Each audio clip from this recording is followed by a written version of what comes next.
Ciao a tutti amici di mattoscacco.com, benvenuti in questo nuovo video. Oggi andiamo a vedere insieme una partita che ha proposto lo stesso Yusupov all'interno della serie dei suoi libri fantastici dedicati agli scacchi, quindi basico, intermedio e dedicato a maestri. Questa partita dove lui gioca con il nero mentre il suo avversario, comunque un fortissimo giocatore, con il bianco.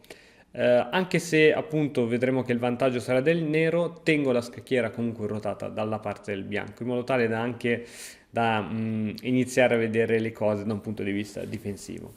Allora, il tratto spetta al nero, però prima di farlo analizziamo un po' insieme la situazione. Ti va? Allora, qui sembra che il bianco in realtà sia piazzato molto bene perché ha un cavallo in sesta traversa, è un cavallo in sesta traversa sostenuto e qualcosa di potentissimo. C'è un alfiere che attacca a raggi X la torre, quindi questo pedone diciamo che è inchiodato. Questa torre che supporta il cavallo, la donna che per ora non gioca ruoli fondamentali, così come anche insomma, il cavallo tiene un pochettino questa casa importante, la torre e il re che è esposto. Probabilmente durante la partita c'è stato un cambio di alfieri e qui il bianco aveva un alfiere in fianchetto e l'ha preso e quindi si ritrova in G2. Il nero ha questo alfiere e questo cavallo che comunque ha delle case disponibili dove andare o dove creare comunque tensione. Un cavallo che è pronto ad andare a minacciare dei punti importanti all'interno dello schieramento del bianco, un alfiere che per ora non ha grandi sbocchi ma potenzialmente ha una grande diagonale, una donna anche qui che non ha ruoli importantissimi, sono qua all'ora di difendere questo pedone, e le torri che sono più o meno messe nelle posizioni dove dovrebbero essere. Ok, andiamo a vedere quindi qual è stata la mossa del nero. Qui con cavallo G4 il nero inizia una manovra di attacco verso il punto debole dello schieramento del bianco che è il pedone in E3.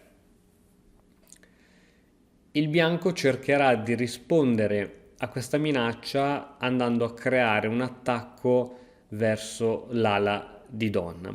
Ora, qui bisogna stare molto attenti e cercare di capire se i nostri pezzi sono coordinati verso un attacco o no. Spesso, soprattutto nelle partite dei principianti, vediamo che uno dei due giocatori si sferra all'attacco in modo prematuro senza preparare questo attacco e quindi l'avversario riesce poi a difendersi facilmente. Qui il bianco fa un po' male i calcoli perché in realtà il suo non ha i pezzi coordinati per un attacco sull'ala di donna, quindi anche se cercherà di creare questo attacco in realtà sarà inefficace, mentre il nero farà di tutto per coordinare al massimo i suoi pezzi per andare a puntare con ogni suo pezzo disponibile contro questo pedone in E3 e ci riuscirà. Donna di 2 per difendere questo pedone. Pedone per e qui il bianco gioca G per, probabilmente non voleva lasciare questa casa che chiaramente era fondamentale per il nero, in più questo pedone si sarebbe trovato debole, perciò gioca G per tenendo tutti i punti, non lasciando buchi all'interno delle varie case. Ok. Torre B in E8, ancora un altro pezzo che va ad attaccare contro il punto E3. Quindi adesso ci sono due pezzi, chiaramente è un attacco a raggi X, ma a breve il nero riuscirà ad attaccare. Il bianco in modo preventivo giustamente mette un altro pezzo alla difesa di questo punto. Cavallo in C5, questo l'abbiamo visto anche nella lezione precedente, nel momento in cui si progetta un attacco verso una colonna, la seconda cosa che bisogna fare è andare a rimuovere i pezzi che ci sono su questa colonna, quindi per esempio anche il proprio cavallo è un pezzo che dà fastidio in quella colonna. Cambio, cambio. H3, il bianco qui cerca di dare un po' fastidio a questo cavallo che in effetti è molto forte da qui, così facendo però indebolisce leggermente la sua struttura dei pedoni dell'arrocco. Cavallo F6, ritirata. Donna 2. Ecco qui come ti dicevo prima il bianco cerca un attacco sull'ala di donna. Chiaramente questa mossa ha l'idea di sostenere la spinta 5 a 6, però se ci pensi bene, cosa può fare il bianco? Se guardi un attimino la posizione, non può fare granché. Infatti Yusupov si rende conto di ciò e non si preoccupa minimamente di andare a portare i suoi pezzi sull'ala di donna, perché è un attacco che non ha alcun tipo di significato e probabilmente andrà a finire in una bolla d'acqua. Torre F7, qual è l'idea che sta dietro questa semplice mossa? L'idea è quella di raddoppiare le torri sulla colonna E. Anche qui è un'altra cosa che abbiamo detto anche nel video precedente, è di riuscire a raddoppiare o triplicare i pezzi pesanti sulla colonna su cui poi si va ad attaccare. Donna 3. Donna 3 minaccia questo pedone e alfiere F8 va a tenere questo pedone. Quindi un altro errore è quello di abbassare la testa e andare verso a tutto spiano verso l'attacco, ma se c'è da un attimino da fare un'altra mossa prima di raddoppiare le torri, ok, la facciamo, quindi non fare l'errore di andare a testa bassa nel tuo attacco, sacrificando, poi perdendo pedoni e pezzi qua e là. A 6, finalmente il bianco comincia il suo piano che abbiamo detto che non teme nulla, cambio, cambio. Torre in F va in E7, raddoppio. Adesso abbiamo entrambe le torri che puntano su questo pedone.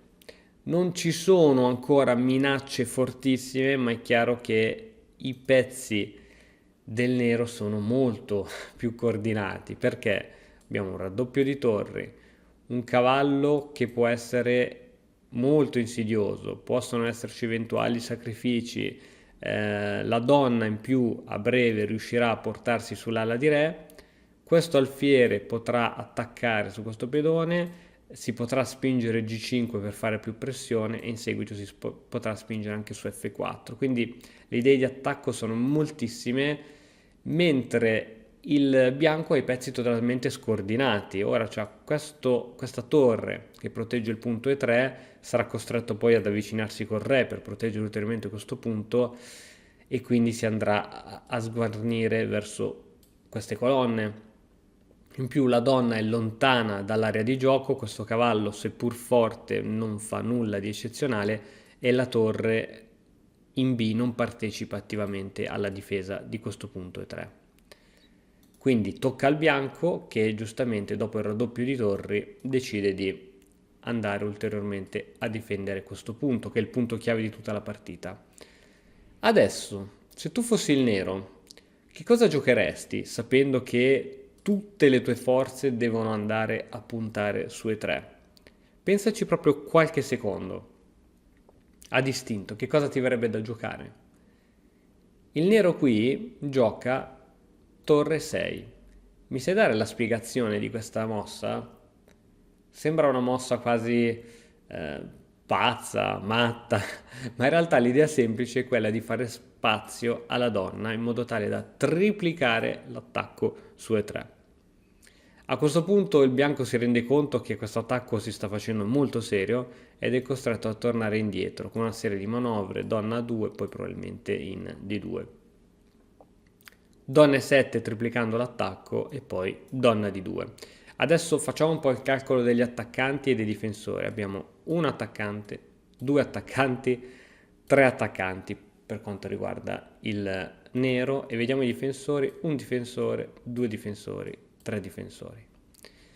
A questo punto in che modo si può ancora incrementare l'attacco? Spesso poi che cosa succede? Che quando noi abbiamo i pezzi coordinati verso un attacco e il nostro avversario ha tutti i pezzi alla difesa, succede che in altri settori della scacchiera si liberano altre possibilità e qui il nero lo sa molto bene. Cavallo H5 con l'idea innanzitutto di creare pressione su questo punto ed eventuali sacrifici, ma ha liberato questa diagonale d'entrata per la donna. Cavallo A4, qui si cerca di creare un po' pressione su questo punto e di riportare un po' questo povero cavallo in gioco, ma purtroppo è troppo tardi. Donna H4, scacco, Re G2, G5 e qui ancora una volta tutti i pezzi del nero vanno verso l'attacco. F per, donna per G5 scacco, Re F2, alfiere H6, ancora un altro pezzo che va ad attaccare su E3. D4, cercando in qualche modo un controgioco, F4. Molto forte questa mossa.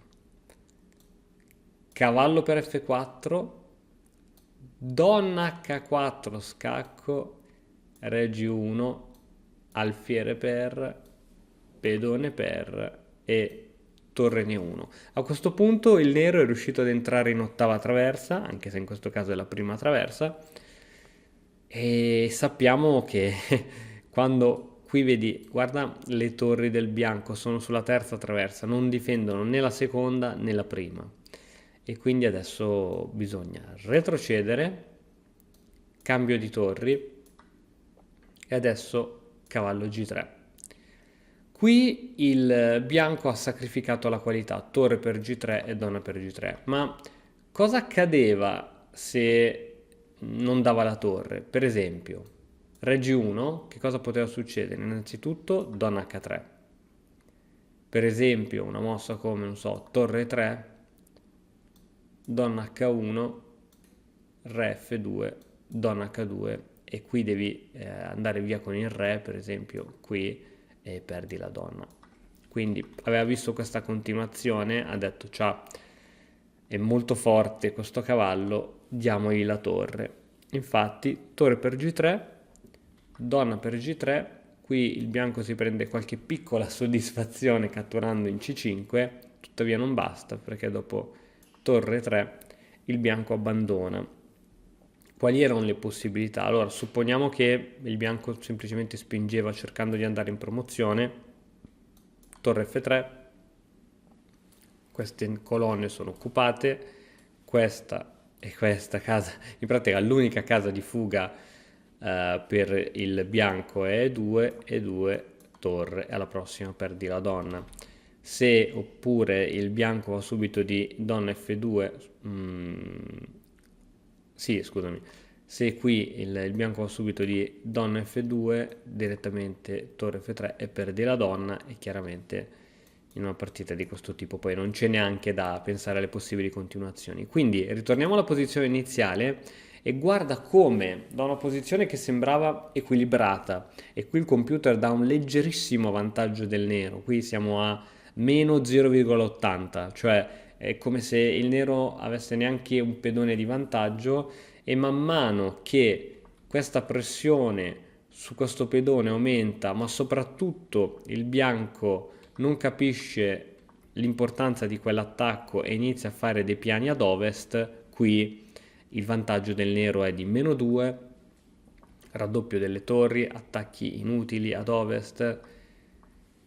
Qui siamo a meno 2,50 di vantaggio per il nero, meno 3,50 di vantaggio per il nero, triplica l'attacco sulla colonna, siamo sempre a meno 3 e alla fine qui siamo a meno 3,50 e l'attacco sta diventando meno devastante, meno 7 eccetera eccetera. Qui vabbè, il computer dà chiaramente vantaggio al nero, ma non c'è bisogno di un computer per capire, per valutare questa posizione, perché il vantaggio del nero è schiacciante. Bene, io spero che anche questo video ti sia piaciuto.